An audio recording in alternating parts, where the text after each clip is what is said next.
Hello, everybody, and thank you for tuning into the Liberty Report.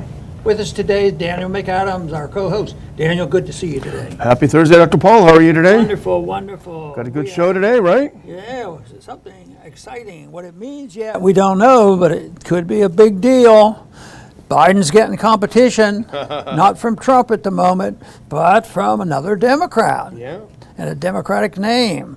Yesterday, RFK announced he was going to be a candidate against Biden. So it's very, very clear cut.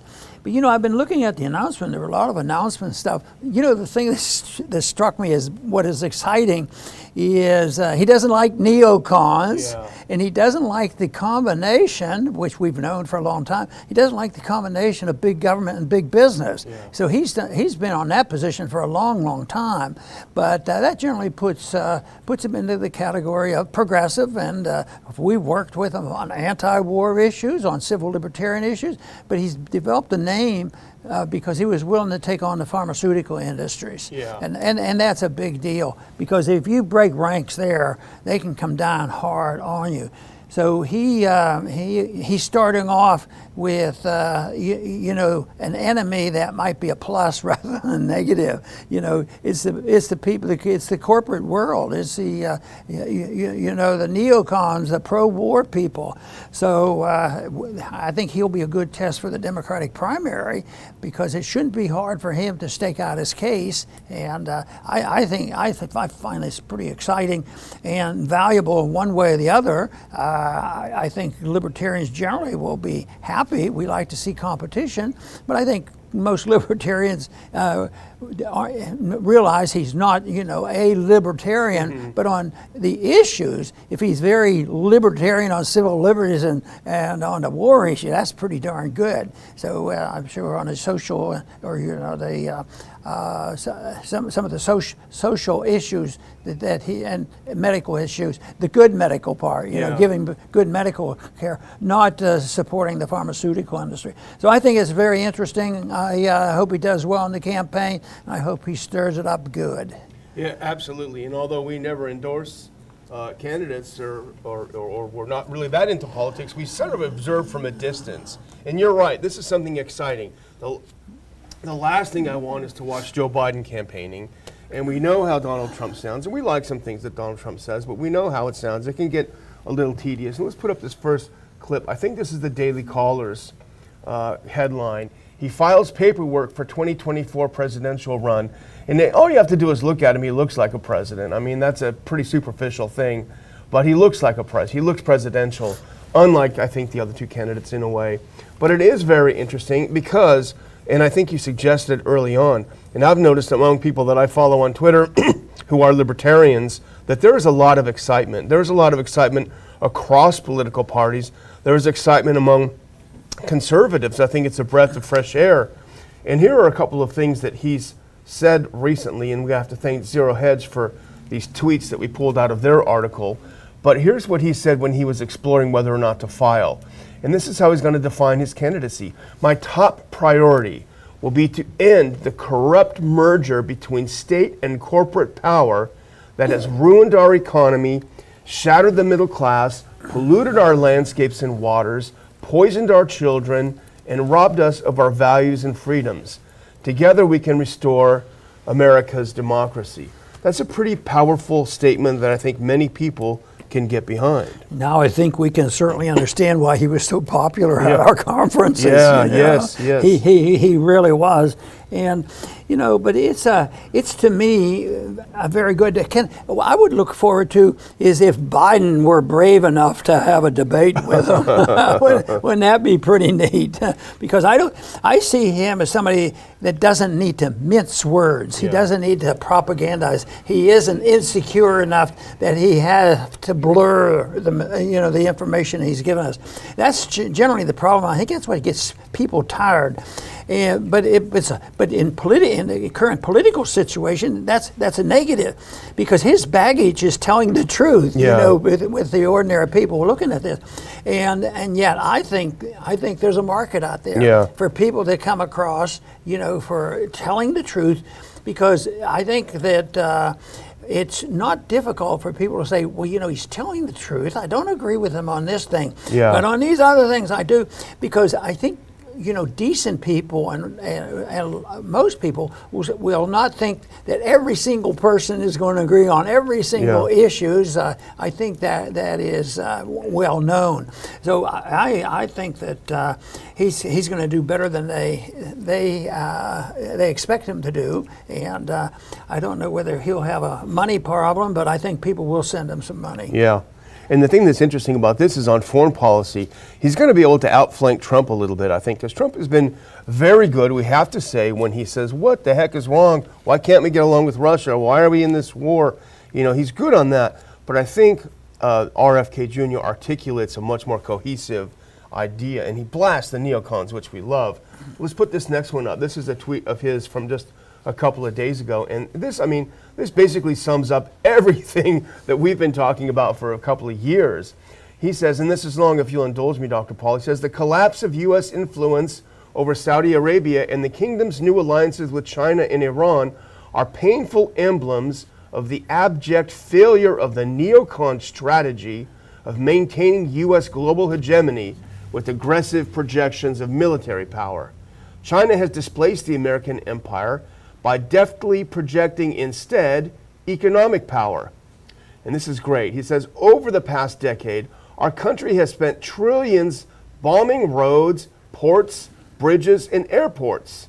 China spent the equivalent building the same across the developing world. And that sounds like what you said over and over. We bomb them, they build it.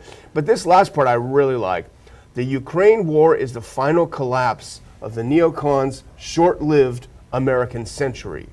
The neocon projects in Iraq and Ukraine have cost $8.1 trillion, hollowed out our middle class, made us a laughing stock of U.S. military power and moral authority, pushed China and Russia into an invincible alliance, destroyed the dollar as a global currency, cost millions of lives, and done nothing to advance democracy or win friendships and influence. A long statement, but he pretty much put it all there.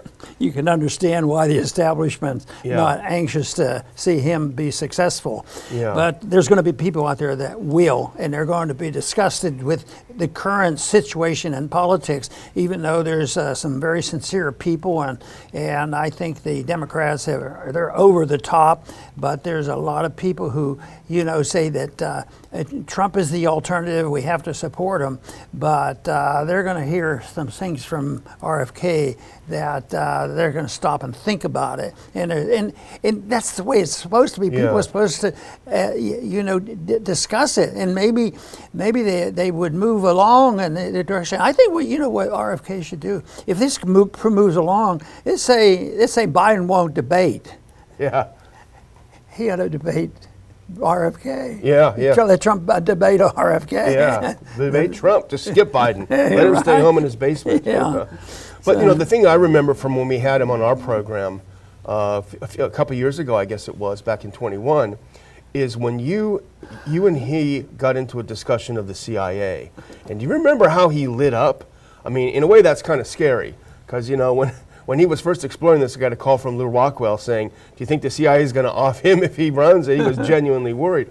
But when you mentioned the CIA and its possible involvement in killing his father and uncle, remember how he really lit up? I mean, he really got, strong reaction. And as time goes on, there's more and more proof of it happening. Of course, a lot of people, the ones that were close to what was going on in the 1960s, they knew the CIA was involved. But now it's not even questioned. But the worst thing is so what? Yeah. Of course, I am right now trying to concentrate my thinking on, so what? It's a big deal. The 1960s was a big deal, and we talk about coups and taking over, who's running our government, and I use 1960s as a period of time where there was a transition. And since that time, you can't truly say, oh, the Republic is just doing great. Non-interventionist foreign policy that the founders advised us is doing great. Oh, the soundness of our currency, that's doing great too. And on and on. But there was a big sea change in the 60s. 60s, and RFK and JFK and Martin Luther King all occurred in the 60s. So I think that's where we lost control of our government. And unfortunately, fortunately, we know that Robert understands this, because he starts off, and you used the quote that I think is my top priority is to end the corrupt merger between state and corporate power. Yeah. Boy, right there, you should make a campaign out of that. Yeah. And just think of all the liberals who, if they were honest with themselves, they would give up on Biden in a minute. Yeah. Because that is not happening. And of course, we have to search for our Republican friends that would really defend that position too. Yeah, but and when you look at a lot of these issues where he's at and how he articulates things in such an intelligent way, I mean, I don't want to be, gushing over him, but when you talk about surveillance, the surveillance state, he's right on that. The CIA, privacy, war, the war party, and the military budget, he's great on that. And even the environment, I think that's something that a lot of conservatives could get behind, because he has shown a lot of concern over the destruction of the environment. And while we may not agree with his approach in all cases, there clearly is concern when you talk about what happened in East Palestine, in Ohio, when you talk about, how these, and a lot of it's enabled by the corporate merger with the state. So there's just so much there. But I want to just do a couple of quick things, though, because as can be expected, the media reaction to RFK's run, I mean, you can so easily pin it. Let's put this next one. Jake Tapper, CNN. Here's what he said. Anti-vaccine quack RFK Jr. has filed paperwork with the FEC to run for president as a Democrat. Kennedy is such a healthcare menace.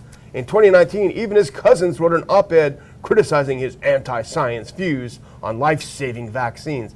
Well, that's not going to age well. In fact, it hasn't aged well. And he's actually turned out to be right. And here's some more from CNN. If we can do that next one. Robert F. Kennedy Jr., an environmental lawyer and anti-vaccine activist. And that reminds me of how Reuters described Cy Hirsch, a blogger. I mean, he's more than an environmental lawyer and an anti-vaccine activist. Sorry to break the news to you, CNN. So the fact that the media the mainstream media is so worried about this that they're going to try to reduce everything to him being an anti-vaccine crank. You know? And just one more thing about that. If that were 2 years ago, it might have more of a sting, I think. Oh, yeah, but that attitude has shifted, and now they're starting to release, bit by bit, some information about long-term complications. And there was just something out yesterday or day before that shows that this may be long time, not 3 weeks or 3 months, like maybe into years, where the vaccines have had an effect, and the boosters as well. You think a booster sounds a little bit more benign, but the boosters have been deadly as well. But percentages are low. But does that mean that people aren't going to be frightened? It was enough to tell a lot. But the thing of it is, not taking the shot didn't pose the danger that they claim. That was where they really fell down. Maybe you say, it's only a few people out of 10,000 people that are going to get myocarditis. Why even take the chance? Especially if now the evidence shows that these shots were probably not necessary at all. They were probably more dangerous than looking for natural immunity. You know. Yeah, it's being proven. But that was illegal. The natural immunity, that's been canceled. And remember his book about Fauci. I mean, he hammered him. Let's put up that next picture just because I think it's a neat picture. And I don't know if you've seen this before, Dr. Paul, but I really like this photo. Look, there's RFK Jr. playing in his uncle's office, otherwise known as the Oval Office. Isn't that a neat one? Well, we need to move on, but I do want to mention our new show sponsor, which is American Financing. If we can get some of that stuff ready. We're excited to have them on board behind the show. We appreciate their support of our program. It's a company that's been endorsed by the biggies in broadcasting, Glenn Beck, Sean Hannity, Rush Limbaugh. American Financing is a family-owned mortgage lender. They're licensed in all 50 states. They've helped thousands of people with home loans. They've been in business over 20 years, so they know what they're doing. And check out their Google reviews if you wonder whether people are happy with their work. They treat people like a person, not just an account number like the big banks do. American Financing employs salary-based mortgage consultants. And that means they have the incentive to put you in a loan that makes sense for you in your situation. They're not paid just by selling you something. The mission is to save you money. They don't ask for upfront fees, no obligation to get started. So if you're a homeowner, need help with your monthly bills, American Financing's Cash Out Refinance can help. They're saving homeowners plenty of money. You can even come out of this debt-free, even debt-free. So call their salary-based mortgage consultants today and get started on your road to financial freedom. Tell them the Ron Paul Liberty Report sent you. You can dial in at 888-976-5555. 888-976-5555. And we do have a link to their website in the description of the show. Thanks a lot to them. Let's move on to our second one. This is a good news day for us. And that doesn't happen. I must be in a good mood because of that, because it doesn't happen very often. But this next clip, if you can put it up, Dr. Paul, this is something we've been talking about for a long time. Yes, this is a pretty neat story. Freedom Caucus and progressive lock arms, and that could be bad news for McCarthy, you know. I'm sort of in the middle there. Yeah. I mean, it might be good news that we'll bring them over our way. But, you know, this to me is natural, and we were sort of thinking it was dead, you know, this whole coalition thing, and I think it's very, very good. I think now, if I were there, I would say, hey, let's invite RFK. He's a good coalition builder. Yeah. But at least they're limited right now. But it was good to say that. You know, it was the Iraq war powers issue that brought them together, which was good. That's fine. But House liberals and conservatives are linking up on other issues too. That's going to scare the living daylights out of them. Yeah. You know, in a way, if you had a true coalition like that, what if you get 30 on each side or something? Yeah. You control the Congress. You have total veto power if you get the agreement. And on these issues, you know, even libertarians could agree on some of these issues. Pro-war, I mean, anti-war, and this would be neat that they could have an influence. Right now, you know, the wild left-wing progressives might be dismissed by, you know, the warmongering Democrats that are, and they're, when you look at it, and we've complained about this, even some of the progressives look like they're more pro-war than they used to be. Yep. So this was very, very good news that the progressives and conservatives came together. But I'll bet you, it'd be interesting, I'll bet you none of them in this group of the Republicans would be offended by listening to RFK bashing the neocons. Yeah, exactly. They'd probably say, hey, that's right. Well, this reminds me a lot of what you did when you were there. You in a group of Republicans, libertarians, and progressives. And the real lesson, there are a couple lessons, and I was there in the middle of it, and I watched it very closely, and how brilliant it was what the group of members you had around you did. And if you can put up this next clip, I just want to make a couple of comments about it. The first one is they joined together, not in some big, huge philosophical agreement. They joined to get a specific thing done. And here's from the Politico article. The Donald Trump-aligned Freedom Caucus and Progressive Caucus are openly uniting in favor of repealing 2 decades-old war authorizations in Iraq. And I think that makes so much sense because it's very specific. Here's something we can agree on. Let's get it done, and then we might be able to move on to something else. Let's build some ground, and that's what you guys did for so long. You know, the one thing that comes up when we talk about the coalitions and all, and Robert uses the term, you know, the neocons and bashes the corporations, rightfully so, and corporations are involved with pollution, the whole works. And then they get in bed with the government, and that is very, very bad, and Robert's so good on that. And that means that it's corporatism, which leads in many cases to a more fascist system of government. But we have frequently made it a point, and I'm going to make it again shortly, I mean a short answer, is corporations per se isn't the enemy if they're not in bed with the government. Yeah. Remember how much we talked about that on social media? Yeah, social media is great and we use it, except when they are in bed with the FBI. Yeah, You're taking exactly. orders from the government. That is where the big difference is. And I've never talked personally with Robert on this, but I think he'd be very open to what I just said. Yeah. That would be my guess. So it is encouraging to see the Freedom Caucus and the Progressive Caucus Yeah. getting together. And here's another thing that's very important, the second thought that I had about it, if you can put on that next clip. Because it's not about trashing McCarthy, it's about having the power of being in the minority. And this is what you always say, you don't need 50% plus one. And this is demonstrated here with this little part.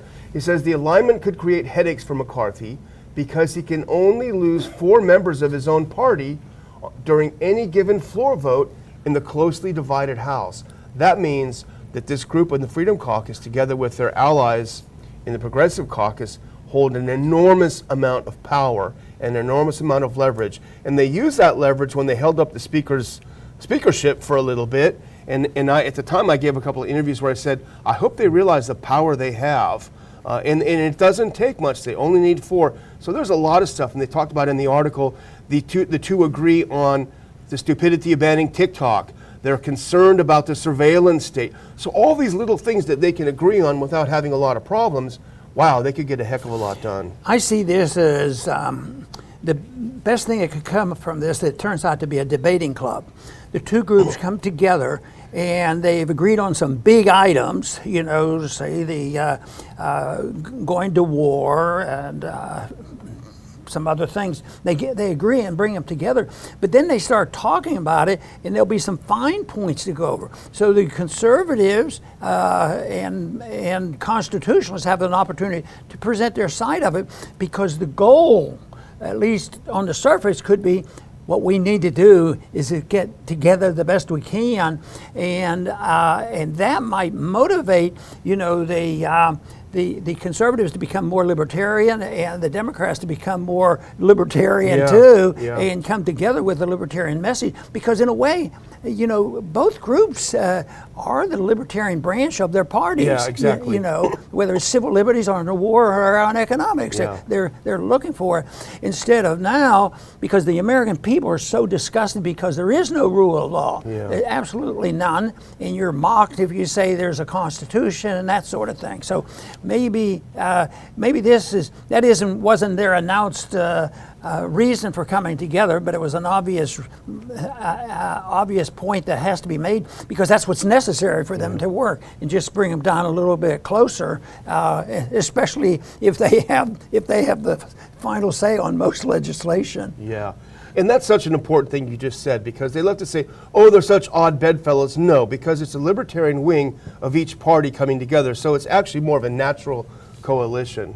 But I think we need to get going, but I do want to take a moment before I close, if that's okay, to thank our main sponsor this month, and that, of course, as you know, is 4patriots.com. This month they're talking about generators. It's good because we're moving into the hurricane season, Dr. Paul, but they're selling a great solar generator. They're looking at the possibility of the collapse of the substations, the network of energy across the country. Well, what do you do when that happens? Well, you still have the sun, unless Schwab blurts it out. But nevertheless, go to 4patriots.com.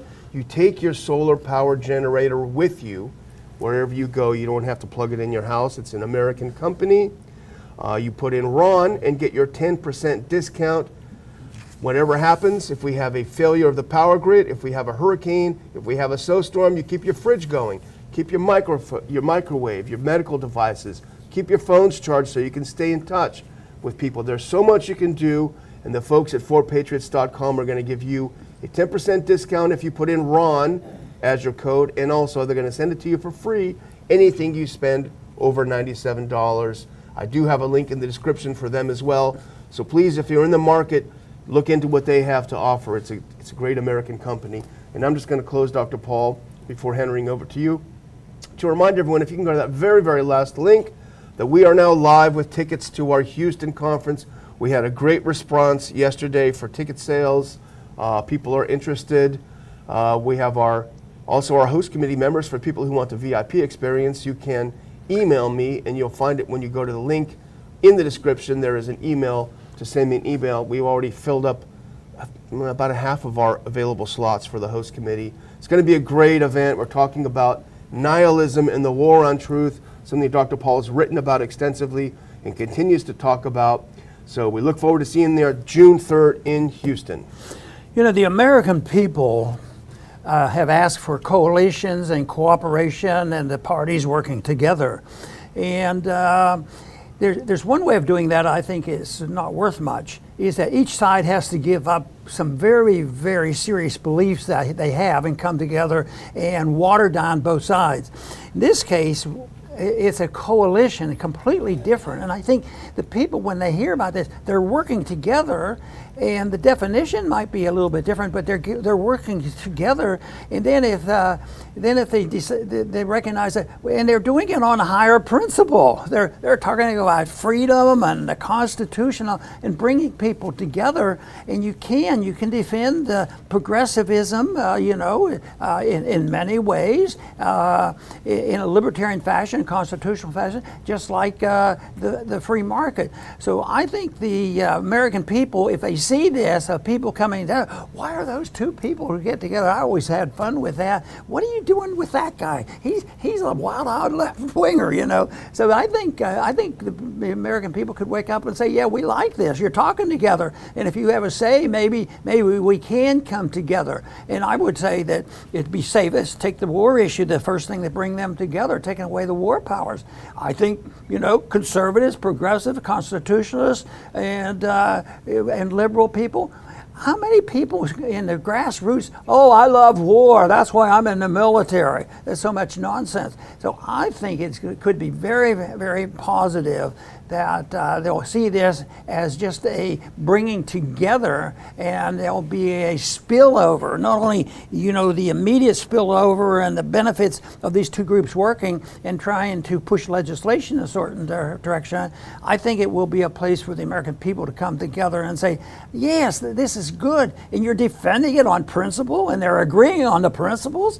I think it would be great. So we encourage the people to support the two parties working together when they're working together for the right reasons. But I also want to thank all of you for tuning in today to the Liberty Report. Please come back soon.